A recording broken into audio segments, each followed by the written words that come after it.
Hello guys, இன்னைக்கு நம்ம ஜங்குக்கோட first show தான் பார்க்க போகிறோம். பார்ட் 20 போன பார்ட் இதோட கம்ப்ளீட் பண்ணியிருந்தேன்னா ஜங்குக் நேராக வீட்டுக்கு வந்திருப்பான். ஜங்குக் வந்தது ஜங்குக்கோட அப்பாவுக்கு சுத்தமாக பிடிக்கல. வீட்டு விட்டு போகிறதா கத்திட்டு இருப்பாரு. இல்லை, நான் இந்த வீட்டில் தான் இருப்பேன், இந்த வீட்டில் எனக்கு பங்கு இருக்குது அப்போல்லாம் பேசிகிட்டு இருந்திருப்பான். அது பார்த்ததுக்கு நான் வாயனை கல்யாணம் பண்ணிக்க போகிறேன்னு வேறு சொல்லியிருந்திருப்பான். அதுக்கு அவங்க அப்பா வந்து வாயனை இன்னும் ஒரே மாதத்தில் நல்ல மாப்பிள்ளை பார்த்து நானே கல்யாணம் பண்ணி வச்சிடுறேன், உனக்கெல்லாம் பண்ணி வைக்க முடியாது அப்படின்னு இருந்திருப்பாரு. அதோடு இந்த பாட்டை கம்ப்ளீட் பண்ணியிருந்தேன். So let's continue the part 20. Uncle, என்ன அங்கிள் சொல்கிறீங்க? ஒரு மாதத்தில் கல்யாணம் எப்படி? வாயன்மா, நீ அமைதியாரு. எல்லாத்தையும் நான் பிளான் பண்ணிட்டேன். உனக்கு ஒரு நல்ல மாப்பிள்ளை பார்த்துருக்கேன், பெரிய கொடீஸ்வர மாப்பிள்ளை. அங்கிள், அதெல்லாம் என் காசே என்கிட்ட இருக்குது. காசெல்லாம் அதெல்லாம் வேணாம். இங்கே பாருமா, எனக்கு தெரியும் நீ நிம்மதியாக வாழணும்னு. காசெல்லாம் நம்மளுக்கு ஒரு பிரச்சனை இல்லை, அதெல்லாம் விட்டுத்தல. இருந்தாலும் நல்ல பையனாக பார்த்து நான் கல்யாணம் பண்ணிக்கிறேன். இந்த பொறுக்கி பையன்லாம் வேண்டாம். நான் பெற்ற பையன்தான், இருந்தாலும் இவன் பொறுக்கி தான், வேண்டவே வேண்டாம். இவனை விட அப்படியே ஃபஸ்ட் கிளாஸில் இருக்க மாப்பிள்ளை நான் உனக்கு கல்யாணம் பண்ணி வைக்கிறேன். ரோட்டில் போகிற பிச்சைக்காரனாக இருந்தால் கூட நான் கல்யாணம் பண்ணி வைப்பேன், ஆனால் இவனை மட்டும் பண்ணி வைக்க மாட்டேன் அப்படின்னு அவங்க அப்பா அவ்வளோ கெத்தாக பேசிகிட்டு இருக்காரு. வயன் இவங்க 2 பேருக்குள்ளே நடுவில் மாட்டிக்கிட்டு நான் தான் முழிக்கிறேன் அப்படின்னு சொல்லிக்கிட்டு இருக்கும்போது ஜங்குக்கு அப்படியே நக்கலாக சிரிச்சிட்டு, இங்கே பாரு, நாளை ஒன்றும் கிழிக்க முடியாது, சரியாப்பா? வயனை நான் தான் கல்யாணம் பண்ணுவேன். டே, என்னடா வயனுக்கு நிறைய சொத்து இருக்க பொண்ணுனே அவளை கல்யாணம் பண்ணிக்கலாம்னு நினச்சிட்ருக்கியோ? அப்படியே அவளை கல்யாணம் பண்ணி மயக்கி அந்த சொத்தெல்லாம் அவன் பேரில் எழுதி வாங்கிட்டு அப்படியே இந்த இத்தனை நாள் பண்ணிகிட்டு இருந்தியே, ஏதோ மாஃபியா, அந்த ட்ரக் பிஸ்னஸ்ஸு, அதே மாதிரி பண்ண போறியோ? சொல்லு, காசெல்லாம் ஏமாத்த தானே போகிற வாங்கிக்கிட்டு. இங்கே பாருப்பா, தேவலாமலாம் பேசாத. அவசரத்தில் எனக்கே வேண்டாம். அவசரத்து யாருக்கு வேணும்? அவளை வச்சுக்கிட்டோம், எனக்கு அவள் தான் வேணும். அதெல்லாம் கொடுக்க முடியாது, நீ மாற்றி மாற்றி பேசுவ. நிச்சயமாக அவன் உனக்கு கிடையாது அப்படின்னு சொல்லிகிட்டு இருக்கும்போது ஜங்குக்கு எதுவும் பேசாமல் வாயனை தான் பார்க்குறான். அப்படியா அப்படின்ற மாதிரி வாயன் எந்த பதிலும் சொல்லாமல் இப்போ ரியாக்ஷன் கொடுத்த வாயன் நீ செத்த பொத்திக்கிட்டுரு அப்படின்னு எதுவுமே பண்ணாமல் பாட்டுக்கு தலையை குனிஞ்சிட்டு இருக்கா. இதில் அங்கிள் வேற, வாயன் உனக்கு இவ்வளோ சம்மந்தம் தானே கேட்கும்போது மண்டை இப்படி ஆட்டுறதா இல்லை இப்படி ஆட்டுறதா அப்படின்னு தெரியாமல் முடிச்சிட்டு இருக்கும்போது இதில் ஆன்ட்டி வேற வந்து, இங்கே பாருங்கள், தேவையில்லாமலாம் பேசிகிட்டு இருக்காதீங்க. வாயன் விருப்பப்படி நடக்கட்டும். வாயனுக்கு ஜங்குக்கு கல்யாணம் பண்ணி வைக்கிறதுல அவனுக்கு விருப்பம் அப்படின்னா அவள் ஜங்குக்கு கல்யாணம் பண்ணிக்கிட்டோம். நீங்கள் பார்க்குற மாப்பிள்ளை பிடிச்சிருக்குன்னா அவள் அந்த மாப்பிள்ளையை கல்யாணம் பண்ணிக்கிட்டோம். முடிவை வாங்கிக்கிட்ட விடுங்க, நீங்கள் முடிவு எடுக்காதீங்க. வாயனாவது உன் பிள்ளைக்கு கல்யாணம் பண்ணிக்கிறதாவது என்ன கனவு கண்டுகிட்டு இருக்கியா? நிச்சயமாக வாயன்லாம் அப்படிலாம் பண்ண மாட்டேன். என்னம்மா வாயன்? என்ன அங்கிள்? என்னம்மா, உனக்கு ஜங்குக்கு பிடிக்கல தானே? உனக்கு வேண்டாம் தானே? வாயன் அப்படியே ஜங்குக்கை பார்க்குறான். அவன் வேண்டாம்மா அப்படின்ற மாதிரி ரியாக்ஷன் கொடுத்தா வாயனுக்கு இல்லையே அப்படின்ற மாதிரி முழிச்சிக்கிட்டு, இல்லை அங்கிள், அது அப்போ உனக்கு வாயன் பிடிக்கல, ஜங்குக்கு பிடிக்கல தானே வாயன்? சொல்லு. அங்கிள், அது அங்கிள், ஐயோ வாய் உளருதே அப்படின்னு டோரா பார்த்தா, டோரா என்னடி எங்கள் அண்ணனை தான் கல்யாணம் பண்ணிக்க போறியா? உனக்கு அவனை பிடிக்கணும் எனக்கு தெரியும். எங்கள் அப்பா முன்னாடி மட்டும் சொல்லிடாதடி, ஹார்ட் அட்டாக் வந்து செத்து போயிட போகிறாரு. என்னடி சொல்கிற? ஆமாம், அதிர்ச்சி ஆனாலும் அவர், நீ உண்மையாகவே எங்கள் அண்ணனை தான். இங்கே பாருங்கள் அங்கிள், எனக்கு ஜங்குக்கு வேணாம், நீங்கள் பார்க்குற மாப்பிள்ளையும் வேணாம், எனக்கு ஃபஸ்ட்டு கல்யாணமே வேணாம். நான் சாமியார போகிறேன், என்னை ஆளை விடுங்க போங்க அப்படின்னு எல்லா பக்கையும் தூக்கிட்டு பாட்டு காலேஜ் போயிட்டுருக்கா. ஜங்குக்கு அப்படியே பார்த்து சிரிச்சுட்டே, ஏன்ப்பா மனசுக்கு எடுத்து விட்டீங்க? அப்புறம் தனியாக போகிறா, நான் போகணும். டிடி நில்றா, எங்கடா போகிற? எங்கேனாலும் போவேன், உங்களுக்கு என்ன அப்படின்னு அவங்க அம்மாவை பார்த்து, பசிதுமா, ரொம்ப நாள் ஆச்சு உங்கள் கையில் சாப்பிட்டு, சோறு போடு அப்படின்னு சொன்னது அவங்க அம்மா எடுத்து போட்டுட்ருக்காங்க. அவங்க அப்பா காத்திரத்திரமாக வருது, இந்த நாயை எப்படியாவது விட்டு துரத்தணுமே அப்படின்னு அப்படியே முறைச்சி பார்த்துட்டு சோஃபாவில் உட்காந்துருக்காரு. அவங்க அம்மா கூப்பிட்றாங்க, ஏங்க வந்து சாப்பிடுங்க, சாப்பிடாம இப்போ வந்து ஆய் தொலைகிற போகுது, அடுத்து உங்களை உட்காந்து பார்த்துட்டு இருக்க முடியாது, வந்து சாப்பிடுங்க. இவ ஒருத்தி எனக்கு தெரியும் பொடி சொன்னால் மட்டும் இந்த ஆள் இப்படி கூப்பிடுவார். ஏம்மா என்ன உன் புருஷன் மாறவே இல்லை, அப்படியே இருக்காரு? இத்தனை வருஷம் ஆச்சு, கொஞ்சமாவது இத்தனோண்டு மாறி இருப்பார் நினச்சேன், ஆனால் இத்தனோண்டு கூட மாற்றம் இல்லை, அப்படியே தான் இருக்குது. டேய், அது ஏன் பிரச்சனைடா, நீ பேசாமல் சாப்பிடு சரியா? அவன் புருஷனை சொன்னாலும் ஃபோன் கொத்திட்டு வந்துடுமே அப்படின்னு சாப்பிட்டுட்டே அப்படியே பக்கத்தில் இருக்க சிக்கல்ஸை பார்த்து, ஹே சிக்கலஸ், சலோ சாப்பிட்டியா? சாப்பிட்டேன் மாமா. உங்கள் அத்தை சாப்பிட்டாளா? இல்லை அத்தை சாப்பிடல, அவங்க இப்போ தான் எழுந்துச்சி வந்தாங்க, காஃபி குடிக்கலான்னு பார்த்தாங்க, அதுக்குள்ளே நீங்கள் வந்துட்டிங்களா? தாத்தா கத்த ஆரம்பிச்சிட்டாரா, போயிட்டாங்க. அப்படியா அப்படின்னு சொல்லும்போது டோரா, டே என் பிள்ளைக்கு டேட்டா சொல்லி வச்சேன், வாய் அத்தனை கூப்பிட சொன்னியாம்லே? ஆமாம் சொன்னேன். கூப்பிட்டியா அத்தனை? ஆமாம், 4 டைம்ஸ் கூப்பிட்டேன் தெரியுமா அப்படின்னு சொன்னதும் Jungkook very good very good அப்படின்னு கையை கொடுத்து உனக்கு சாக்லேட் வாங்கி தரேன் அப்படின்றான். டோரா பார்க்குறா. ஜங்குக் இது ஒன்றும் விளையாட்டு இல்லை, நீ சீரியஸாகவே வாயின் மேலே இன்ட்ரெஸ்டாக தான் இருக்கியா? சீரியஸாக என்ன? என் உயிரே அவ தான், எல்லாமே அவள் தான் அப்படின்னு சொல்லும்போது பின்னாடி இருந்தவங்க அம்மா அது சரி எல்லாமே அவள் தானா அப்படின்ற மாதிரி பார்த்துட்ருக்காங்க. இது அவங்க அப்பா கேட்டுட்ருக்காரு. ஆனால் ஜங்குக் யாரையும் கண்டுக்காம நான்லாம் வாயனை சீனியராக தான் லவ் பண்ணேன், யார் சொன்ன என்ன சொல்லிட்டா என்ன, எனக்கும் என்ன பிடின்னு எனக்கு நல்லாவே தெரியும், அவள் கண்ணை பார்த்தாலே எனக்கு தெரியாதா, அவள் எனக்கு தான் நான் அவளுக்கு தான் சரியா அப்படின்னு அவன் பாட்டுக்கு சாப்பிட்டு வரட்டான் அப்படின்னு டோரா கிட்ட பாய் சொல்லிட்டு போகிறான். அவள் பார்க்குறா. இவங்கிட்ட ஏதோ ஒரு மாற்று தெரியிற மாதிரி இல்லைம்மா அப்படின்னு சொல்லும்போது அவங்க அம்மாவோ ஆமாடி முன்னால் ஜங்குக்கு இப்படி சிரிச்சு பேசவே மாட்டான், ரூடாக இருப்பான், கொஞ்சம் உருன்னு வச்சுக்கிட்டு. இப்போ பார்த்தியா நல்லா கிண்டல் பண்ணுறான்ல, நல்லா சிரிக்கிறான்ல. ஆமாம் ஜெயிலுக்கு போனதுக்கப்புறம் அண்ணன் மாறிடுச்சு அப்படின்னு அவங்க அப்பா காது படுற மாதிரி சொல்ல அவங்க அப்பா இவன் அது மாறுறதாவது இவெல்லாம் மாறவே மாட்டான், இந்த நாளே ஜென்மத்துக்கு திருந்தது இப்படியே தான் குட்டிச்ச வரப்போம் அப்படின்னு அவங்க அப்பா இன்னும் திட்டிகிட்டு தான் இருக்காரு. இவரை விடுறி இவர் இப்படி தான் திட்டிகிட்டே இருப்பார், இவரை கண்டுக்காத அப்படின்னு யாருமே அவரை கண்டுக்கல பாவம். இங்கே வாயின் பின்னாடியே தான் ஜங்குக்கு வரான். காலேஜுக்கு வந்ததும் பின்னாடியே வரதை பார்த்ததும் டேய் என்னடா பிரச்சனை உனக்கு, எதுக்கு பின்னாடியே வந்துட்டுருக்க, அங்கே தானே இருக்கு உன்னோட கோச்சிங் சென்டர், போ அங்கே போ, ஸ்டேடியமுக்கு போ, ஏன் பின்னாடி வந்துட்டுருக்காத. நினப்பு தான் உன் பின்னாடி வராங்கன்னு, நான் உன்னை பார்க்கலாம் வரல, உங்கள் டிபார்ட்மெண்ட்டுக்கு ஹெச்ஓடியை பார்க்க வந்தேன், ஏன்னா உங்கள் டிபார்ட்மெண்ட்டில் தான் நிறையா பசங்க இருக்கானுங்க, அடிக்கடி வர மாட்டேங்கிறானுங்க, ஏதோ கட்டடிச்சிட்டு கேன்டீனில் போய் உட்காந்துருக்கானுங்க, அதான் அதை பற்றி பேசலான்னு வந்திருக்கேன், ஆசை தான் உன்னை பார்க்க வராங்க உன் பின்னாடியே. டி நீ ஓவராக பண்ணுற ஜங்கு எப்படி அப்படின்னு அவன் பாட்டுக்குள்ளே போயிட்டான். அவன் எனக்கா இந்த நாய் இருக்கே என்னை இரிட்டேட் பண்ணிக்கிட்டே இருக்கு, அப்புறம் லூசு பேல அப்படின்னு சொல்லிட்டு அவன் பாட்டுக்கு வந்து ஒர்க் பண்ணிகிட்டு இருக்கும்போது ஹெச்ஓடி நேராக வாங்கிக்கிட்டு வந்து என்னம்மா வாயன் இவர் இப்படி சொல்லிகிட்டு இருக்காரு, என்ன சார் சொன்னார், நம்ம பசங்க யாரும் கிளாஸுக்கு போகிறது இல்லையாமே. என்கிட்டயும் சொன்னார், தெரியல சார் நான் இன்றைக்கி பார்க்குறேன். என்னம்மா நீ இது மட்டும் அந்த டேரக்ட் சாருக்கும் பிரின்ஸிபலுக்கும் தெரிஞ்சது என் சங்கம் அறுத்துருவாங்க, புரியுதில்ல உனக்கு, ஒழுங்காக நீ தான் இன்றைக்கி செக் பண்ணணும், அவனு நேம் லிஸ்ட்டை அவர்கிட்ட எழுதி வாங்க, போய் ஒரு அரட்டு அதானே நீ எங்கே அரட்டிட போகிற, நீலாம் ஒன்றும் வேண்டாம் என்கிட்ட சொல்லு. இல்லை சார் நானே பார்த்துக்கிறேன். ஷியோரா நீயே பார்த்துப்பியா? நானே பார்த்துப்பேன் சார், இட்ஸ் ஓகே. அப்போ சரி அப்படின்ட்டு அவர் போயிட்டார். டிபார்ட்மெண்ட்டில் வேறு இப்போ யாரும் இல்லை. ஜங்குக் பாட்டுக்கு வந்து எப்படி நேம் லிஸ்ட் எழுதுறீங்களா? ஐயோ கடவுளே, பேசாமல் நான் பிடி வத்திரியே இருக்கலாம் போல், போட்டு உயிரை வாங்குகிறான். எழுதுகிறேன் சொல்லுங்கள். அவரும் வரிசையாக பேச சொல்லிட்டே அப்படியே வாயினையே மேலேருந்து கீழே வரைக்கும் பார்க்கும்போது வாய் மட்டும்தான் சொல்கிற மாதிரி இருக்குது, கண்ணு வேற எங்கேயோ பார்க்குற மாதிரி இருக்குது. என்ன பார்த்துட்ருக்கீங்க? நான் என்ன பார்த்தா உனக்கு என்னடி பொத்திட்டு எழுது, பர்றா ஓரா பேசாது, இது காலேஜ் கொஞ்சம் டீசெண்டாக நடந்துக்கோ புரியுதா? சரி சரி சரி எழுது அப்படின்னு சொல்லிட்டு இருக்கும்போதே கரெக்டாக ஜங்கு கூட அப்பா கால் பண்ணுறது, அதை பார்த்ததும் ஜங்கு கால் அட்டன் பண்ணி ஸ்பீக்கரில் போடுறான். எதையும் ஃபோன் கத்திருக்கும் அப்படின்னு அமைதியாக இருக்க சொல்கிறான். அவர் பாட்டுக்கு மடி வாயன் காலேஜ் போயிட்டியா? வந்துட்டேன் அங்கிள்.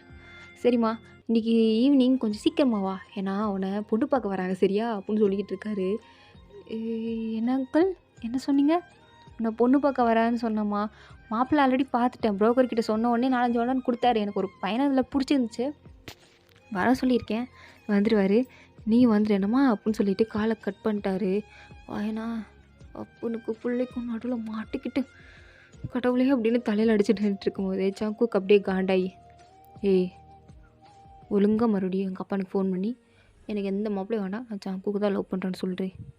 நான் ஏன் சொல்லணும், அதுக்கு நான் ஃபஸ்ட் லவ் பண்ணணும், நான்லாம் உன்னை லவ்வே பண்ணல அப்படியே நான் சொல்ல போகிறேன். அப்புறம் என்ன டேஸுக்கு எனக்கு கல்யாணம் ஆச்சுன்னு தெரிஞ்சதும் அப்படியே ஒரு மாதிரி மூஞ்சி இஞ்சித்து நான் குரங்கு மாதிரி வச்சுக்கிட்டு அப்படி பொசசிவ் ஆனேன். அதுலேயே நான் ஹனின்னு கூப்பிட்டாலாம், என்ன வறுத்து வந்தேன் என்ன அம்மா என்னை போட்டு கிண்டி கெடுத்த.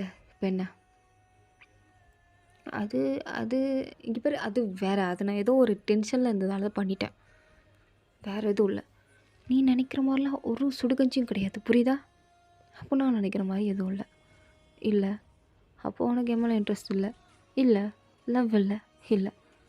அப்போ எந்த பிள்ளையும் நான் ஹனின்னு கூப்பிட்டா உனக்கு ஓகேவா? அதெல்லாம் முடியாது அப்படின்றா. இது மட்டும் வேகமாக சொல்கிற. அப்புறம் யாரும் அப்படிலாம் கூப்பிடக்கூடாது. அவ்வளோதான். இங்கே பாரு, நீ டென்ஷன் ஆகாத. இதோ இந்த நேம் லிஸ்ட்டு தானே, இதுதான் நீ சொல்ல வந்த, நானே பார்த்துக்குறேன். பேசாமல் போ, போய் உன் வேலை விதத்தை பாரு, என்னை தொல்லை பண்ணாத அப்படின்னு சொல்லிட்டு அவள் பாட்டி கிளாஸுக்கு போய் இந்த பசங்கள்லாம் கூப்பிட்டுச்சு. ஏன்டா என்ன பாடாப்படுத்துறீங்க, ஒழுங்காக உங்களை பாக்ஸிங் ட்ரைனிங்க்கு போக சொன்னால் ஏன்டா இப்படி கேண்டீனுக்கு போய் வடை தின்னுட்டு என் உயிரை வாங்குறீங்க? ஹெச்ஓடி என்ன போட்டு உயிரை வாங்குறாருடா. இல்லை மேடம், ஒரு நாள் தான், ஒரு நாளோ 2 நாளோ தப்பு தானே, இதுக்கடுத்து இப்படிலாம் பண்ணக்கூடாது. இப்படி மட்டும் நீங்கள் பண்ணுறது தெரிஞ்சது உங்கள் பாக்ஸிங் ட்ரைனிங்கை நான் கேன்சல் பண்ணிவிட்டு கிளாஸ்லேயே உட்காருங்கன்னு சொல்லிடுவேன். ஸ்பெஷல் கிளாஸ் போட்டுருவேன், புரியுதா? ஓகே மேம், இனிமேல் பண்ண மாட்டோம். Good ma'am. சாரியில் அது கேட்கணுமா என்ன? அதெல்லாம் அது கேட்கணும், அதெல்லாம் வேண்டாம். ஒரு அடி தானே பண்ணீங்க, மன்னிச்சு விட்டுட்டேன், போங்க அப்படின்னு எல்லாரையும் அப்படியே சாஃப்டாக பேசி அமுச்சு விட்டுட்டு ரெஸ்ட் ரூம் போகலான்னு பார்க்குறா. பட் ரெஸ்ட் ரூம் வந்து ஜங்குக்கோட ட்ரைனிங் ஹாலுக்கு பக்கத்தில் தான் இருக்குது. ஐயோ, பரவாயில்ல, லேடிஸ் ஸ்டாஃப் ரெஸ்ட் ரூமை இதுக்கு பக்கத்தில் வைக்கணும், ரூமே இல்லையா? இப்போ நான் போகிறவன் கூட இந்த ஜங்கு பையன் பார்த்தா பின்னாடியே வந்துடுவானே அப்படின்னு சொல்லிட்டு புலம்பிட்டு தான் போகிறா. பார்த்தா பின்னாடியே வந்துட்டான். என்ன உனக்கு ஒரு வேலை வெட்டியே இல்லையா? நீங்கள் கோச் தானே, அந்த வேலையை பாரு, எதுக்கு ஏன் பின்னாடி சுற்றிட்டுருக்க? இங்கே எங்கடி கோச் வேலைக்கு வந்தேன், அவன் பின்னாடி சுற்றுறதுக்கு தானே வந்தேன். சீரியஸ்லி? சீரியஸ்லி? அப்புறம் அன்றைக்கி லிப்ஸில் கொடுத்தது பத்தல போலே, ஹிப்பு ஒன்று கொடுக்கவா அப்படின்னு அவள் ஹிப்பு பிடிச்சி தூக்கி பக்கத்தில் இருக்க அந்த வாஷ் மிஷின் மேலே உட்கார வைக்கிறான். அவளா, டே நான் விழுந்துட போகிறேன்டா, என்னை இதுக்குள்ளே இங்கே தூக்கி வச்சேன், நீ இறக்கி விடு, நீங்களாம் தொடாத, விடு, இல்லை நானே கூச்சி இறங்கிறேன். கூச்சி இறங்குன்னு வச்சுக்கோயேன், டைல்ஸில் கால் வலிக்கி பின்னாடி மண்டை சட்டுன்னு அடிச்சிடும், இல்லைன்னா காடு உடஞ்சிரும். பரவாயில்லையா? இப்படிலாம் பேசாத ஜங்கு, தயவு செஞ்சு இப்படிலாம் பேசாத, என்னை கட்டுப்பேத்தாத ப்ளீஸ், விடு. நான் போகிறேன். எங்கே போகிற? எங்கேயாச்சும் போகிறேன், உனக்கு என்ன விடு. முடியாது. ஏன்? அதெல்லாம் முடியாது. நான் தான் சொல்கிறேன்ல, ஐ லவ் யூன்னு. அக்செப்ட் பண்ண மாட்டியா? முடியாது, அக்செப்ட் பண்ண மாட்டேன் அப்படின்னு 2 பேரும் வாக்குவாதமே பண்ணிகிட்டு இருக்காங்க. ஜங்குக்கு ஒரு கட்டத்தில் பொறுமையிலேருந்து அப்படியே அவன் பாட்டுக்கு வாயனை கிஸ் பண்ணுறான். எனக்கு அந்த கிஸ்ஸை ஸ்டாப் பண்ணவும் தோணலை, கன்டினியூ பண்ண தான் தோணுது. அவளும் கொஞ்ச நேரம் கன்டினியூ பண்ணிட்டு அது எதுவும் பிடிக்காத மாதிரி அவளை தள்ளி விட்டுட்டு, என்ன பண்ணிகிட்டு இருக்க? நடிக்காதடி, நடிக்காத. எவ்வளோ நேரம் நல்லா கிஸ் பண்ணிட்டு நடிக்கிறியா? இல்லை, நான் எதுவும் நடிக்கலை, நீ தான் தள்ளு அப்படின்னு அங்கே வந்து குதிச்சு பாடு ஓடிக்கிட்டு இருக்கான். அவன் மறுபடியும் கையை பிடிச்சி எடுத்துட்டு, ரெஸ்ட் ரூம் போதானே வந்தேன், போகாமலாம் போகக்கூடாது, போ, நீ வெளில போ, அப்போ தான் நான் போவேன். வெளில போனால் தான் போவியா? ஆமாம். நான் வருங்கால சிறப்பு பிஞ்சிருனாயே, இது லேடிஸ் ரெஸ்ட் ரூம், ஒழுங்கு மரியாதை வெளில போயிரு, எல்லாம் அடித்து பற்றிடுவேன், எல்லாம் சத்தம் போட்டு கத்திரும் பார்த்துக்கோ. நீ சத்தம் போட்டேன்னா அப்படியே உன்னை பிடிச்சி லபக்குன்னு என்ன பண்ணுவேன்? ஏன் சொல்லணுமோ? அச்சிப்படா அப்படின்னு அவனை வெளியே தள்ளி விட்டுட்டு அப்படியே ரெஸ்ட் ரூம்குள்ளே போகிறான். போனதுக்கப்புறம் அவளுக்கே சிரிப்பு வருது அவளை நினச்சி. எவ்வளோ கேவலமாக பிஹேவ் பண்ணுறோம்ல, அவனுக்கு என்னோட பச்சையாக தெரிஞ்சிருக்கும். பரவாயில்ல, இருந்தாலும் பரவாயில்ல, இதுவும் ஒரு விளையாட்டாக நல்லா தான் இருக்குது அப்படின்னு அவளும் ஒரு வாஷ்ரூம்லாம் யூஸ் பண்ணிட்டு அப்படியே வெளில வந்து அவளோட ஃபேஸை பார்க்குறா. அப்படி சவுப்பாக இருக்குது. அட கடவுளே, இந்த மூஞ்சோட அவன்கிட்ட போனேன், இப்படி வைக்கப்பட்டிருக்கனே. அவன் இதை வச்சு கண்டுபிடிச்சிருந்துருப்பான். ஐயோ, எதுக்கு ஃபேஸ் இவ்வளோ ரெட் ஆகுது? இவ்வளோலாம் ஆகக்கூடாது, ரொம்ப எம்பாரஸ் ஆகாது. கம்மி பண்ணிக்கோ. மூச்சு இழுத்து விடு, எல்லாம் சரியாக போயிடும், ஓகே அப்படின்னு அவளே எப்படி ரெடி ஆகி வெளில வரா. வந்து பார்த்தா ஜங்குக்கு அப்படியே வாசல்லாம் நின்றுட்டுருக்கான். என்ன, நல்லா மூச்சு இழுத்து விட்டாச்சா? ஐயோ, இவனா? ஏன்னா நீ என்ன பண்ணிகிட்ருக்க? எட்டி பார்த்துட்ருக்கியா? பிரின்ஸ்பல்கிட்ட சொல்லவா? ஓவராக பண்ணாத. அப்படியே கண்ணாடி எப்படி திருப்பி பார்த்தி, நான் பார்த்தேன். எப்படி பார்த்தேன்? ஃபேஸில் கவிச்சிட்டு, ஐயோ இதென்ன இவ்வளோ ரெட்டாக இருக்குது அப்படின்னு சொன்னியே. டேய் ஓவராக பண்ணிகிட்ருக்க, அடிச்சு போடுவோம் பார்த்துக்கோ. இந்த மாதிரிலாம் பண்ணிகிட்டு இருக்கக்கூடாது, புரியுதா? நீ வந்து லிமிட்லேயே இரு. என்ன லிமிட்லேயே இரு? அங்கிள் சொன்னார், கேட்டியா? இன்றைக்கி பொண்ணு பார்க்க வராங்களாம். நான் வேறு சீக்கிரம் போகணும், புரியுதா? ஸோ என்னை டிஸ்டர்ப் பண்ணாத அப்படின்னு சொல்லிட்டு போகும்போது, ஆமாம் இவராது பொண்ணு பார்த்து குளிச்சிடாத அப்படின்னு சொல்லிட்டு, நில்றி டா, அதை கொடுக்க தான் வந்தேன், நெத்துது சிக்கல சொன்னா, காலைல நீ சாப்பிட்லாமே தான், பசி உள்ள சாப்பிடு. எனக்காக வாங்கிட்டு வந்தியா? இல்லை பக்கத்து வீட்டு கறி அது வாங்கிட்டு வந்தேன். பக்கத்து வீட்டு கறிக்கா? தெரியுதுல உனக்கு தான் வாங்கிட்டு வந்தேன். அப்புறம் என்ன? எனக்கு வாங்கிட்டு வந்தேன், ஆளுக்கு வாங்கிட்டு வந்தியான்னு? உன்னை தவிர யாருக்கு வாங்கிட்டு வர போகிறான்? இப்படி சரி, தேங்க்ஸ். பாருடா, இதெல்லாம் உனக்கு சொல்ல தெரியுமா? தெரியும் அப்படின்னு அவள் பாட்டுக்கு போய் அதை ஓப்பன் பண்ணி சாப்பிட்டுட்டு இருக்கா. அதை சாப்பிடும் போதே அப்படியே மனசுக்குள்ளே குழுன்னு தான் இருக்குது. அப்படியே சாப்பிட்டுட்டு இருக்கும் போதே ஹெச்ஓடி வந்து, என்னம்மா எல்லா வேலையும் முடிச்சிட்டியா? முடிச்சிட்டேன் சார். இன்னும் காலைல சாப்பிட்லையா? உட்காந்து சாப்பிட்டுட்டு இருக்க? ஆமாம் சார். ஓகே, சாப்பிடுமா அப்படின்னு சொல்லிட்டு அவர் அங்கேருந்து போயிட்டாரு. போனதுக்கப்புறம் வாங்கி சாப்பிட்டு முடிச்சுட்டு கிளாஸ் தான் எடுத்துகிட்டு இருக்கா. அப்படியே டே ஃபுல்லாக அப்படியே போகுது. கிளாஸ் எடுத்துகிட்டு இன்றைக்கி எவனாவது கோச்சிங்க்கு ஒழுங்கா போகலையா அப்படின்னு நேம் லிஸ்ட் எல்லாத்தையும் செக் பண்ணுறா. எல்லாரும் அங்கே நின்றுட்டுருக்கானுங்க. அட்டண்டன்ஸ் எடுத்துகிட்டு வேணுக்குனே அங்கே இருக்கிற பசங்கக்கிட்ட, நான் எனக்கு சீக்கிரம் போகணுடா, எங்கள் அங்கிள் சீக்கிரம் வர சொல்லியிருக்காரு, ஓகேவா, நான் கிளம்புறேன், நீங்கள் எல்லாரும் பார்த்து பத்திரமா இங்கேயே இருக்கணும் அப்படின்னு சொல்லிட்டு வேணுக்குனே ஜங்குக்கை பார்த்து, ஜங்குக் சார் சொல்லுங்கள் என்ன? என்ன வீட்டில் பொண்ணு பார்க்க வராங்க. ஸோ நான் சீக்கிரம் போகணும். பசங்க எல்லோரும் வந்துட்டாங்க. நான் அட்டண்டன்ஸ் எடுத்துட்டேன். ஏதோ இந்தாங்க, நீங்கள் ஒரு வாட்டி அவங்க வீட்டுக்கு கரெக்டாக போகிறாங்களான்னு செக் பண்ணிக்கோங்க, ஓகேவா, நான் கிளம்புறேன் அப்படின்னு வேணுக்குனே வெறுப்பேற்றிட்டு அங்கேருந்து போகிறா. ஜங்குக் பார்க்குறான். அடியே வேணுக்குனே வெறுப்பேற்றிட்டு போறியா? இருடி வர்றேன் அப்படின்னு அவன் மைண்டில் வேறு பிளான் போயிட்டுருக்கு. இங்கே வாயனும் நேராக வீட்டுக்கு வரான். அவளுக்கு விருப்பமே இல்லை. அங்கிள் கூப்பிட்டாரேன்னு தான் வரா. வந்து வாயனும் ரெடி பண்ணிகிட்ருக்காங்க பார்க்குறதுக்கு. அவளுக்கு சுத்தமாக பிடிக்கல. அவளுக்கு பிடிக்கல அப்படிங்கிறது ஜங்குக்கோட அம்மாவுக்கும் தெரியுது, டோராக்கும் தெரியுது அவளுக்கு ஜங்குக்கு தான் பிடிச்சிருக்குன்னு. இருந்தாலும் அங்கிள் தொலை தாங்காமல் தான் எல்லோரும் இது பண்ணிகிட்ருக்காங்க.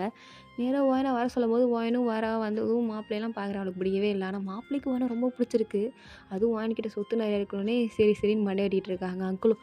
அப்புறம் என்ன நிச்சயத்தை பண்ணிடலாமா பேசிகிட்டு இருக்கும்போது ஜங்குக்கு வரான். வந்து வாயன் போய் காஃபி எட்டுவோம் அப்படின்னு உரிமையாக சொல்கிறான். வாயன் என்ன அப்படின்னு பார்த்துட்டு இருக்கும்போது, ஆமாம் நீங்களாம் யார்? நாங்கள் இந்த பொண்ணு பார்க்க வந்திருக்கோம். எந்த பொண்ணை? என் தங்கச்சி டோராவியா? இல்லை அதுவும் அந்த நிற்கிறாள் வாயன், அவங்கள. ஐயோ இவ ஏன் முண்டாட்டி, சாரி, எனக்குள்ளுக்கு கல்யாணம் ஆயிடுச்சு. எது கல்யாணம் ஆயிடுச்சா? கல்யாணம் ஆகலன்னு சொன்னாங்க. இல்லை நீங்கள் தப்பான வீட்டுக்கு வந்திருக்கீங்கன்னு நினைக்கிறேன். இல்லைப்பா இவர் தான் சொன்னார். அவர் கொஞ்சம் பைத்தியம், மென்டல், அப்படி தான் சொல்லுவார். இவன் ஏன் முண்டாட்டி இதோ தற்கழிச்சி கிளாஸ் எனக்கு உங்களுக்கு பிறந்தது, ஓகேவா. எங்கள் 2 பேருக்கு கல்யாணம் 7 வருஷம் ஆச்சு. இந்த பாப்பாவும் எங்கள் 2 பேருக்கு தான் பிறந்தது. வேணா உங்களுக்கு நான் ப்ரூஃப் காமிக்கவா அப்படின்னு எல்லோரும் முன்னாடியும் வாயனை கிஸ் பண்ணிட்டான். வாயனுக்கா ஐயோ அப்படின்னு அவனை பிடிச்சி தள்ளுற மாதிரி தள்ளுறா. உடனே பார்த்தீங்களா ஏன் முன்னாடி தான் கிளம்புங்க, இவர் இப்படி தான் லூஸ் மாதிரி கூப்பிடுவார், வந்துடாதீங்க அப்படின்னு சொல்லி எல்லாரையும் அமுச்சு வச்சுட்டான். அப்படி வீட்டில் இருக்க எல்லோரும் அப்படியே ஒரு மாதிரி பேயறிஞ்ச மாதிரி பார்த்துட்ருக்காங்க. ஸோ இதோட அந்த பாட்டு வந்து கம்ப்ளீட் ஆகுது. தேங்க்ஸ் ஃபார் வாட்சிங். உங்களுக்கு பிடிச்சிருந்தா லைக் பண்ணுங்கள், ப்ளீஸ் முதல்ல சப்ஸ்கிரைப் பண்ணுங்கள். Okay, tata bye, see you later.